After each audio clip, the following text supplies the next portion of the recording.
Halo, selamat siang. Welcome back di penjelasan mata kuliah Manajemen Produksi dan Operasi Chapter 2.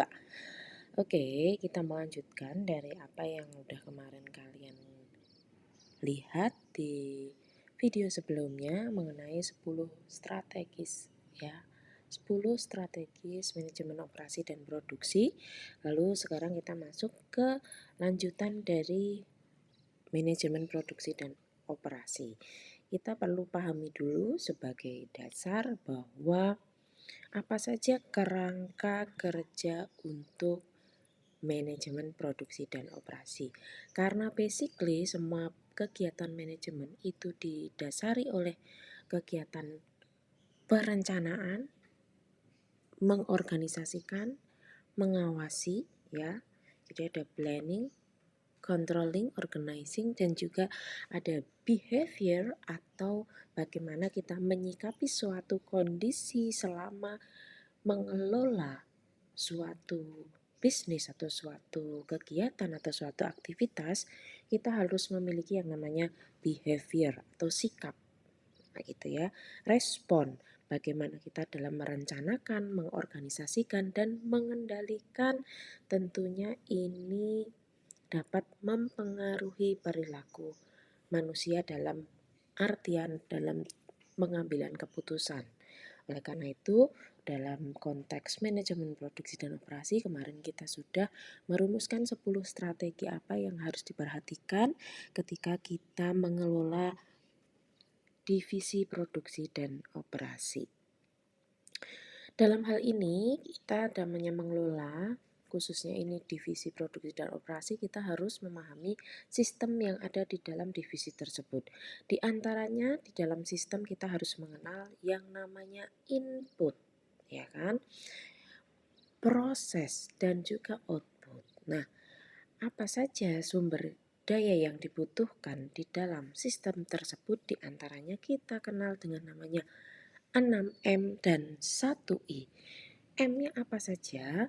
Man atau sumber daya manusia, material atau bahan bakunya, money atau modalnya, machine atau mesinnya ya untuk mengoperasikan, market adalah pasarnya, dan juga M terakhir adalah metode. Metode apa yang kita lakukan untuk melakukan aktivitas tersebut. Dan 1I-nya yang tidak boleh ketinggalan di zaman 4.0, di era 4.0 ini adalah information, karena information ini merupakan satu kunci untuk melakukan rencana tindak lanjut sebelum kita membuat sebuah perencanaan. Jadi sumber daya yang diperlukan untuk melakukan aktivitas produksi adalah 6M dan 1I. Apa yang menjadi fokus kegiatan kita di manajemen produksi dan operasi, di antaranya seperti yang saya sampaikan kemarin, di mana setiap aktivitas harus menimbulkan added value atau nilai tambah dari manufacturing goods, dari produk manufaktur yang didistribusikan dan dikelola yang bisa menimbulkan industri jasa. Jadi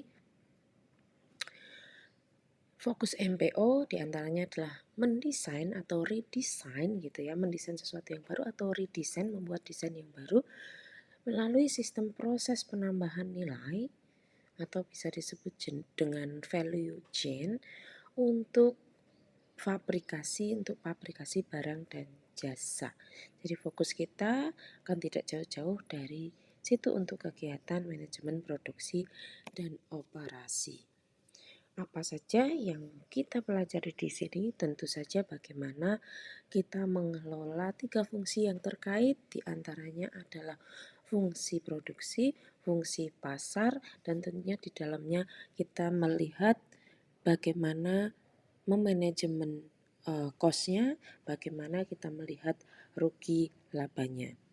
Bagaimana barang dan jasa itu diproduksi, bagaimana memahami manajemen atau manajer operasi itu tugasnya apa, bagaimana kita melihat bagian-bagian kegiatan yang banyak membutuhkan biaya.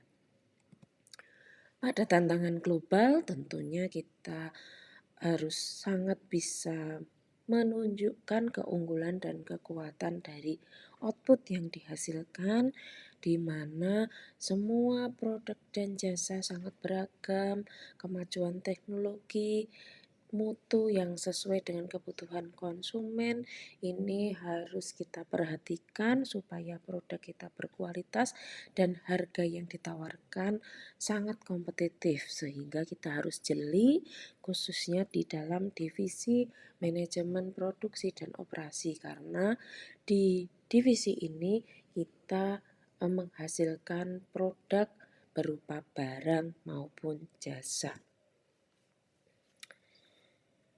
Menurut Craig Bennett ya, penemu Intel, bahwa menyatakan bahwa dunia telah tiba pada satu titik perkembangan strategis yang jarang terjadi, di mana hampir separuh penduduknya yang tinggal di Cina, India, dan Rusia telah terintegrasi. Bahkan sekarang satu dunia ya, tidak di Cina, India, dan Rusia saja, tapi semua terintegrasi dalam ekonomi pasar dunia, bisa saling jual beli, bisa terasa dekat meskipun jauh ya, karena adanya teknologi, di mana dari mereka merupakan pekerja yang terdidik dan hampir semua pekerjaan di dunia ini bisa melakukan transaksi melalui internet secara mudah dan murah.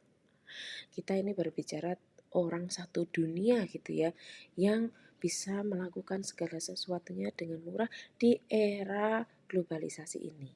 Sehingga kita harus bisa bersaing, bisa saling menemukan pembeli, saling menemukan penjual yang kita butuhkan dalam hitungan detik, sehingga kita tidak boleh menyia-nyiakan kesempatan ini, tidak boleh sembarangan dan harus memberikan yang terbaik, baik menjadi penjual atau pembeli. Mengapa MPO atau manajemen produksi dan operasi itu penting? Karena sebagian besar aktiva, yang dimana sebagian besar aktiva otomatis menimbulkan banyak biaya, itu ada pada kegiatan produksi, khususnya di bagian persediaan. Karena di persediaan itu kan istilahnya modal berhenti ya, bukan, ada yang menganggap persediaan itu bukan biaya, tapi adalah cuan yang tertunda atau keuntungan yang tertunda, sehingga itu disebut investasi, bukan merupakan suatu biaya. Sebagian besar sumber daya manusia pun berada di dalam divisi produksi, sehingga kegiatan produksi ini disebut sebagai aktiva yang mengeluarkan dan membutuhkan kos yang besar. Kegiatan operasional pun merupakan kegiatan utama perusahaan yang juga tidak sedikit biayanya, sehingga divisi manajemen produksi dan operasi ini menjadi satu kegiatan prioritas di dalam satu sistem perusahaan. Ruang lingkup manajemen produksi ada 3, diantaranya yang pertama adalah perencanaan sistem produksi. Di dalamnya ada perencanaan produk, perencanaan layout pabrik atau lokasi pabrik, perencanaan letak fasilitas produksi, urutan-urutannya, step by stepnya, dari mulai A ke B ke bagian C dan sebagainya, seperti yang ada di materi PPT. Kemudian perencanaan lingkungan kerja, perencanaan SOP produksi, ini merupakan ruang lingkup yang pertama yang merupakan perencanaan sistem produksi. Ruang lingkup yang kedua diantaranya setelah kita merencanakan ada pengendalian. Pengendalian apa saja yang harus dikendalikan di dalam kegiatan MPO? Di antaranya adalah pengendalian proses produksi, pengendalian bahan baku atau pengendalian persediaan ya di sini, kemudian pengendalian sumber daya manusianya atau tenaga kerjanya, kemudian pengendalian biaya produksi karena harus seefisien mungkin biaya yang dikeluarkan, kemudian ada pengendalian kualitas dan tentunya pemeliharaan sistem produksi, pemeliharaan mesin, pemeliharaan tenaga kerja ya, itu juga perlu dilakukan sebagai proses pengendalian. Di dalam sistem manajemen produksi dan informasi, ruang lingkup yang terakhir adalah sistem informasi karena ini menjadi penting dilakukan untuk melakukan kegiatan manajemen dan operasi.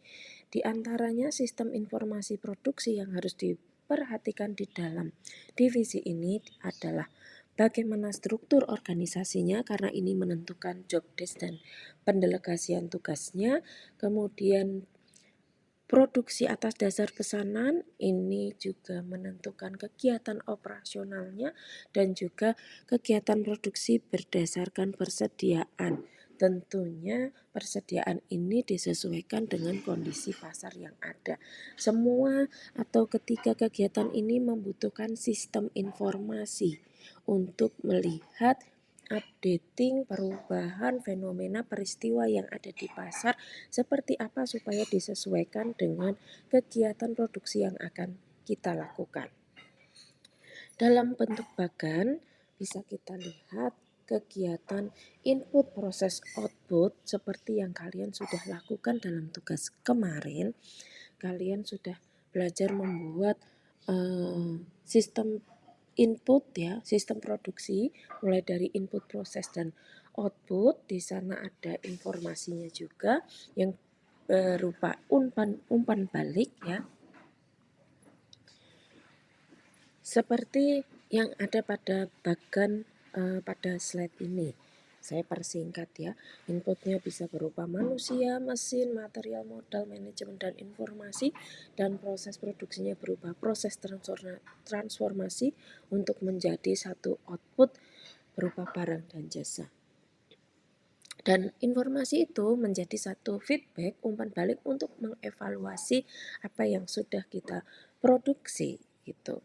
Nah, di dalam satu kegiatan produksi dalam satu sistem ini ada random fluctuation atau satu dampak gitu ya, dampak yang di luar kewenangan kita, di luar kemampuan kita untuk bisa dikendalikan. Oleh karenanya, untuk menanggulangi dampak yang di luar kendali kita bisa melihat hal tersebut melalui umpan balik. Nah, dari umpan balik tersebut kita bisa meramalkan random fluctuation yang terjadi. Nah, penjelasan random fluctuation dan contoh ada di materi PowerPoint yang bisa kalian lihat. Sebagai contoh, salah satu di PowerPoint misalnya adalah kegiatan budidaya ya. Kegiatan budidaya di sini misalnya seperti pada usaha pertanian. Inputnya merupakan lahan, tenaga kerja atau petani, alatnya, mesinnya traktor, kemudian bangunan untuk menyimpan sediaan misalnya gitu ya.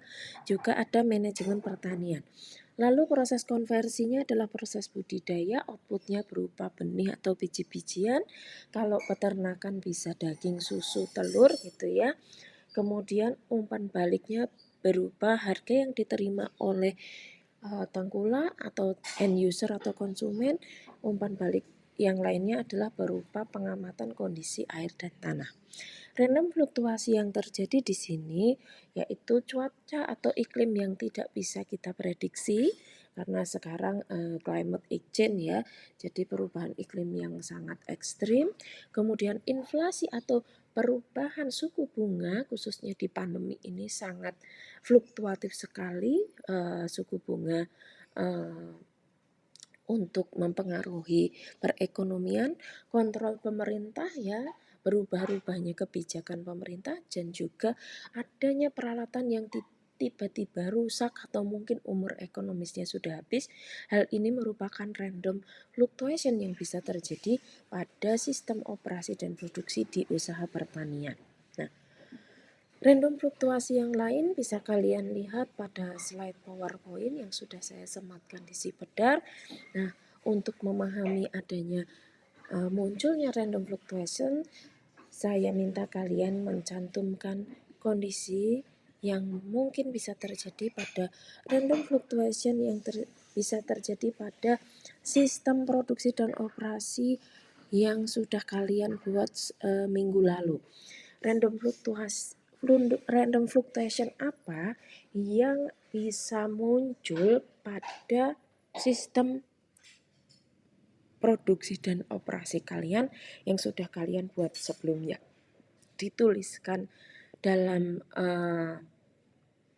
bentuk bagan yang ditambahkan dari bagan kemarin juga boleh, ditambahkan pada video yang sudah kalian buat kemarin juga boleh, atau hanya dituliskan saja tidak apa-apa. Tapi nantinya akan digabungkan gitu ya. Untuk tugas yang berikutnya, tapi nanti saja dibuatkan dalam bentuk satu tulisan saja tidak apa-apa.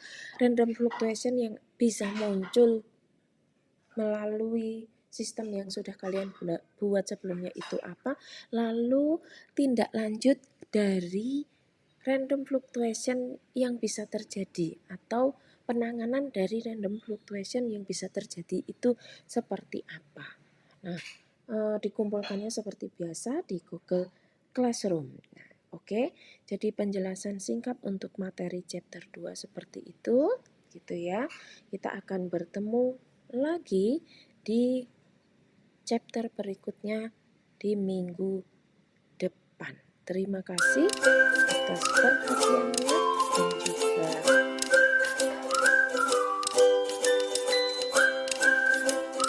subscribe-nya. Jangan lupa untuk bisa diklik loncengnya supaya tidak ketinggalan materi-materi yang saya upload di YouTube. Terima kasih, selamat siang.